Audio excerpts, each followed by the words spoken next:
আমি আগে এসেছি তাই জন্য আমি সব পাবো। তো hello guys, welcome back to my channel Bengali মেয়ে নন বেঙ্গলি বউ টং মিষ্টি ঝাল ব্লগে তোমাদের অনেক অনেক অনেক ওয়েলকাম। তো আশা করি তোমরা সবাই খুব ভালো আছো, সুস্থ আছো। তো দেখছো আজকে আমি তোমাদেরকে সূর্য ওঠা শেয়ার করছি। কেন বলো তো বন্ধুরা, বেশ কয়েকদিন পর আজকের দিনটা আমাদের কাছে অনেক অমূল্য বলতে পারো। একটা নতুন দিন শুরু হচ্ছে আজকে আমাদের জীবনে। তো সবার প্রথমে একটু সকাল সকালই আজকে উঠেছি বন্ধুরা, তখন প্রায় 6টা বাজে, দেখতেই পাচ্ছ। আর আমি তোমাদের এর আগেও বলেছি আমার বাড়ির এদিকটা পূর্ব দিক পড়ে বলে সূর্য ওঠাটা খুব সুন্দরভাবে দেখা যায়। তো তারপরেই তো ছিল রাতের 1 গামলা বাসন, সন্ধ্যে থেকেই সব চা খেয়েছিল। তারপর রাতে করেছিলাম রুটি পরোটা আর আলু ভাজা আর কি, ঘি দিয়ে। তো সেই সব মিলিয়ে অনেক বাসন ছিল। তো সকাল সকাল উঠেই আগে বাসনটা মেজে নিলাম। আর তারপরে মাথার মধ্যে তো এদিকে প্ল্যানিং আজকে চলছেই, কাজের প্ল্যানিং। কারণ আজকে প্রচুর কাজ, প্রচুর কালকে থেকে অলরেডি তোমরা বলতে পারো বন্ধুরা, আমার তো রাতে ঠিক মতন ঘুমই হয়নি। কার কার সাথে এরকমটা হয় অবশ্যই জানিও, যে যখন আমরা তা পরের দিনের কোনো এরকম ঘুরতে গেলে যেমন একটা এক্সাইটমেন্টে ঘুম আসে না, সে তেমনটাই দেখবে পরের দিনে যদি আমাদের কোনো এক্সট্রা অনেক কাজ থাকে, সেটাও দেখবে ভেবে অনেক সময় ঘুম আসে না। আজকের দিনটা কীভাবে আমি বিশেষ করে সকালটা ম্যানেজ করব, সেইটা ভেবেই আমার রাতে ঘুম আসছিল না, জানো বন্ধুরা। তো কারণটা তোমরা জানোই, যে কদিন ধরেই নিরামিষ চলছে, কারণ ছেলের মা হয়েছিল। তো আজকে সেই তার স্নান হবে, নুন হলুদ তেল তাকে করে পুজো করা হবে। তো অনেক কাচাকুচি ধোয়াধুয়ি, ওকে চান করানো, আবার রান্না করা, অনেক কাজ। ওই জন্য মাথার মধ্যে একদম ঘুরছে যে কিভাবে কীগুলো করব। তো এখনও কেউ ঘুম থেকে ওঠেনি। তো সবার আগে আমি উঠে পড়েছি, ভাবলাম আর মন্দিরে ওকে নিয়ে যেতে হবে চান করানোর জন্য। তো তার আগে এই সবগুলো পরিষ্কার করে নিয়ে, আর দেখতেই পাচ্ছ নুনের ডিব্বা, তেলের বোতল, এগুলো কয়েকদিন ইউজ হয়নি। তো কয়েকদিন আমি ছুঁয়েও নি, এগুলোতে হাতও দিইনি। তো ওর জন্য একটু ধুলো মতন পড়ে গেছিলো। তো আজকে তো এগুলো ইউজ হবে, তো ওই জন্য একটু ভালো করে পুছে নিলাম। গ্যাসটা পুছছিলাম, ভাবলাম এগুলো একটু সুন্দর করে পুছে নিই, কারণ এগুলো দিয়ে আজকে আমাকে রান্না করতে হবে। তো তারপর এই যে বন্ধুরা দেখে নাও, কিচেন পুরো টিপটাপ করে নিয়েছি। আর তারপর ঘর বারান্দা সব পুছে পাছে এই যে দেখো আমাদের এখানে মায়ের মন্দির, ঠিক আছে বন্ধুরা, তোমাদের একটুখানি দর্শন করে দিলাম আমাদের এখানে মাকে। তো ওখান থেকে নিম পাতা, তেল আর হলুদ মায়ের ওখান থেকে পুজো করিয়ে এনেছি। যিনি ওই মন্দিরের সেবা করে তিনি এই সব করেন। তো উনি ওখানে ওগুলো সব পুজো করে দিল। তারপরে ওই জিনিসটা এনে আমি ঘরে নিয়ে এলাম। ঘরে নিয়ে এসে ছেলেকে ওগুলো ছুঁইয়ে মাখিয়ে ওকে স্নান করালাম। ওকে স্নান টান করিয়ে তারপর আমি নিজেও ভালো করে বারান্দা ফারান্দা ঝাঁটাপাটা দিয়ে আর নিজে স্নান করলাম। আর অবশ্যই বন্ধুরা, স্নান করার আগে বাথরুম পরিষ্কার করেছি। বেশ কয়েকদিন সার্ফ সাবান কিছু ইউজ হচ্ছিল না, বাথরুমটা প্রচুর নোংরা হয়েছিল। তো বাথরুমটাও ভালো করে পরিষ্কার করে তারপর স্নান করে নিয়েছি। তারপরে যেমনটা আমার শাশুড়ি বলে, যে কোনো কিছু অছুজ হোক বা কোনো কিছুতে যখন আমরা অনেক দিন সিঁদুর টিঁদুর পরি না, তো যখন আমরা মাথা ঘষি, তো আমাদের শ্বশুরবাড়িতে বিশেষ করে সিঁদুরের সাথে আলতাটাও পরতে হয়। তো মাথা ঘষে আলতা সিঁদুর পরে এখানে দেখো আমি চলে এসেছি ঠাকুর ঘরে পুজো করতে।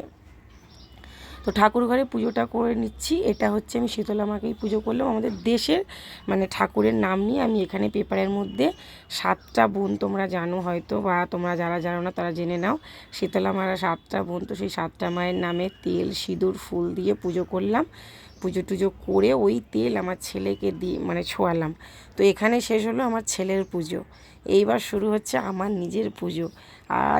আজকে প্রায় 6-7 দিন হয়ে গেল আমার ভোলে বাবাকে পুজো পড়েনি। সেই লাস্ট দিন পুজো দিয়েছিলাম, সেই সব ফুল পচে একেবারে নোংরা হয়ে পড়েছিল বাবা। তো আজকে বাবাকে একটু ভালো করে ঘি মধু দিয়ে স্নান করিয়ে দিচ্ছি।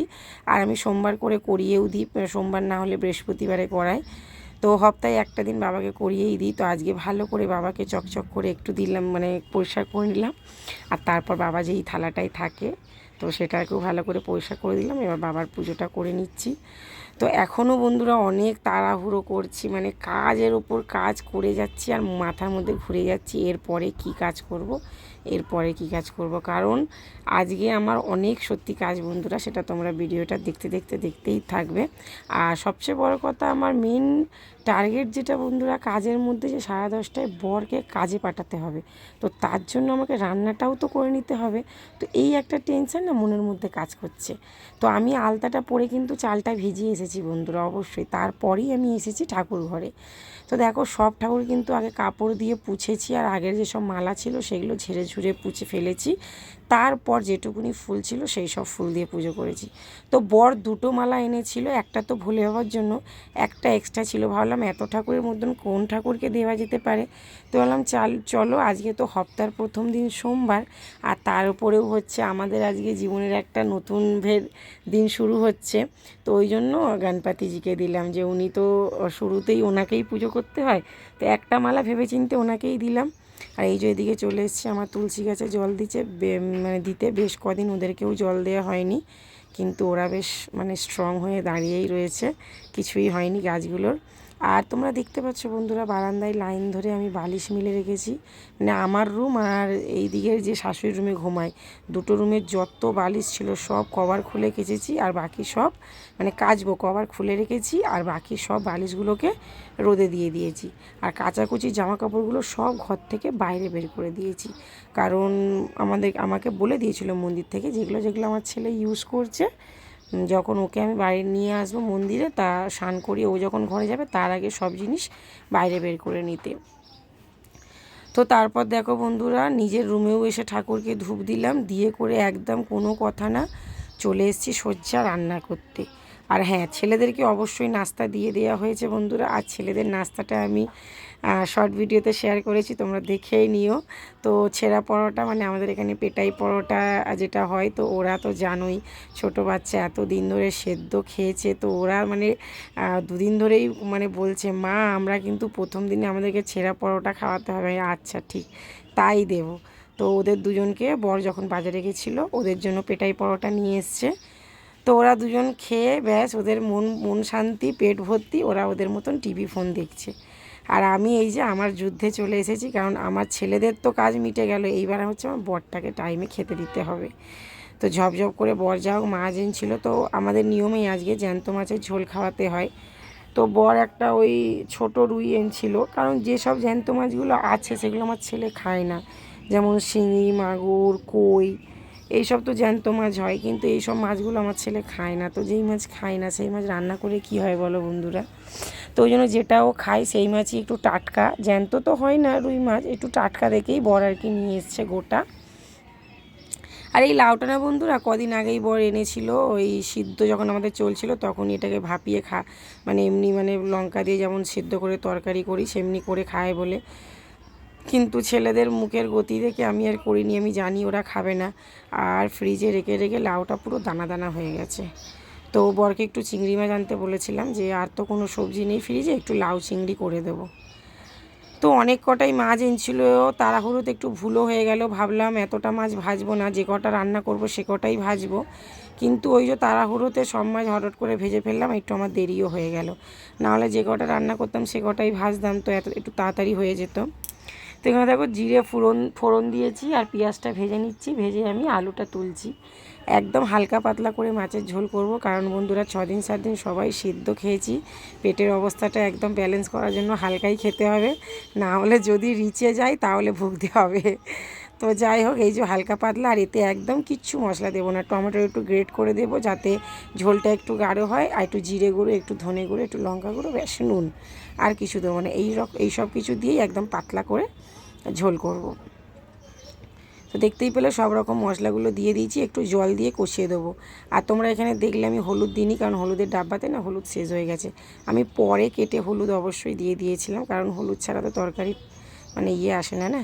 তো দেখতেই পাচ্ছ খুব একটা বেশি ঝোল করিনি, কারণ আর একটা তরকারি তুলবো, আর খুব তাড়াহুড়ো করে তরকারিটা করেছি বন্ধুরা, কারণ অলরেডি 10:30 বেজে গেছে, বরকে দেবো আমি খেতে। আর ফাইনালি বন্ধুরা এখানে আমি বরকে দিয়ে দিয়েছি। তো ওই মাছের সাথে একটা ছোট মাছ ছিল, সেটা ভাজা দিয়ে দিয়েছি পাতে, খালি পাত দেবো না, আর 2 পিস মাছ দিয়েছি। যদিও আমার বরের একটা ব্যাড হ্যাবিট বন্ধুরা, 2 পিস মাছ কখনোই খেতে চায় না, খুব কম খুব বাই চান্স ও 2 পিস মাছ মন করে খেতে, নাহলেও 1 পিসই মাছ খায়। তো বন্ধুরা আজকে বরকে টিফিনে বানিয়ে দিতে পারিনি, আর বড় বললো থাক কিছু বাইরেরই ভালো খেয়ে নেব, অনেক দিন আমিও তো খাইনি। এলাম বেশ ভালো। আর আমারও হাতে সত্যি কথা বলতে সময় ছিল না বন্ধুরা। তো বর বেরিয়ে যাওয়ার পরে দেখো লাউ তরকিটা তুলছি। আর লাউ তরকিটা ওই যেমন একদম সাদামাটাভাবেই করব। আর লাউ চিংড়ি এইভাবেই করে, তাও তো পেঁয়াজ না দিলেও ভালো, আমি একটু পেঁয়াজও দিলাম। পাঁচ ফোড়ন দিয়ে পেঁয়াজ কাঁচা লঙ্কা ভেজে নিলাম, তার উপরেই চিংড়ি মাছটা নুন হলুদ মাখিয়ে রেখেছিলাম দিয়ে দিয়েছি। দিয়ে এবার ছোটো ছোটো করে আলুর চচ্চড়ির মতন করে লাউ আর আলুটাকে কেটেছি। একটু সময় লেগেছে, কিন্তু যেহেতু দানা হয়ে গেছিলো তো, না ছোটো ছোটো করে কাটলে বেশ ভালো মতন সিদ্ধ হতো না, তখন আবার খেতেও ভালো লাগতো না, আর মানে তরকারিটা হতেও অনেকটা সময় লাগতো। তো এই অবধি কিন্তু কাজের শেষ না বন্ধুরা, এখনও মানে এই রান্নার মধ্যে দিয়েও মাথার মধ্যে চলছে যে পরে আমার আরও যে কাজটা আছে সেটা আমি কিভাবে গোছাবো। সবচেয়ে বড় কাজ আজকে ছেলের কাজটা ছিল, ছেলের কাজটা তো হয়ে গেল। আর তারপর যেটা কাজ আছে বন্ধুরা, হিউজ জামা কাপড়, প্রচুর জামা কাপড় কাচতে হয় বন্ধুরা, প্রচুর, মানে কল্পনার বাইরে এত জামা কাপড়। তো 5 কিলো আলু আগের রবিবারে আনা হয়েছিল বন্ধুরা, এই সারা হপ্তাহটা খালি আলু সিদ্ধ করেই কেটে গেছে। তো 5 কিলো আলু শেষ, আজকে আবার 2 কিলো আলু আনালাম, পেঁয়াজটা ঘরেই ছিল। আর এই যে এখানে ফ্রিজে চলে এলাম মাছের ডিমটা আর কপিস মাছ ভাজা রাখতে। ফ্রিজ দেখছো একদম খালি, কিচ্ছু নেই, কারণ আর আনাজপত্র তো কিছু খাইনি, আনাও হয়নি, এবার সব হবে আস্তে আস্তে বাজার। তো কালকের একটু সুজি, একটু ছেলেদের ফল, 2টো ডিম, একটু টমেটো আর কাঁচা লঙ্কা এইসবই ফ্রিজে রয়েছে। আমি মাছ ভাজা আর কাঁচা ডিমটা ফ্রিজে রেখে দিলাম, কালকে আমার কাজে লেগে যাবে। তো আজকে আর এতটা করবো না। এই দেখো বন্ধুরা, কবেকার আটা ফ্রিজে রেখে দিয়েছি, ভুলে গেছি, ব্যাস আটাও গেছে গিয়ে। তো আটাটা ফেলেই দেওয়া হবে। আর তরকারিটা দেখো অনেকক্ষণ ধরে বন্ধুরা একদম ধিমি আছে এটাকে করেছি। আর তার আগে কিন্তু আমি অনেক কাজ এগিয়েছি, সেটা তোমাদেরকে পরে দেখাচ্ছি বন্ধুরা। আর তোমাদের একটা কথা বলি বন্ধুরা, বড় বউ যেমন ঘরে প্রথমে এসে ঘরের বেশি দায়িত্ব নিতে হয়, সেমনি কিন্তু বড় বউ কিন্তু সেই দায়িত্বগুলোর সাথে অনেক কিছু পায়ও বন্ধুরা, এটা বাস্তব। আর তো দেখো, তো এখানে যাই হোক রান্নাবান্না দেখে নিলে তোমরা। আর বর খেয়ে আমার জন্য প্রসাদ যেমন রেখে যায় সেমনি রেখেই গেছে। তো তারপর এই যে বন্ধুরা কী কাজ গোছালাম দেখে নাও, এই যে জামা কাপড়ের ঢিপি আর এই যে ওয়াশিং মেশিন।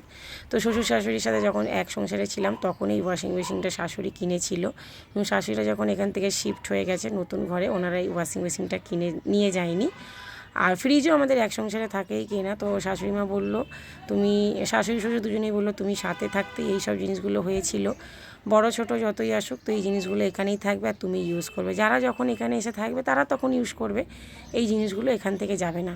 তো এখানে সুইচগুলো তোমাদের একটু দেখিয়ে দিচ্ছি, কোনটা থেকে কি হয়, কোনটা থেকে কাঁচা হয়, কোনটা থেকে কতক্ষণ কাচবে দেওয়া হয়, কোনটা থেকে শোকানো হয়, কোনটা থেকে জলটা বাইরে বের করানো হয়।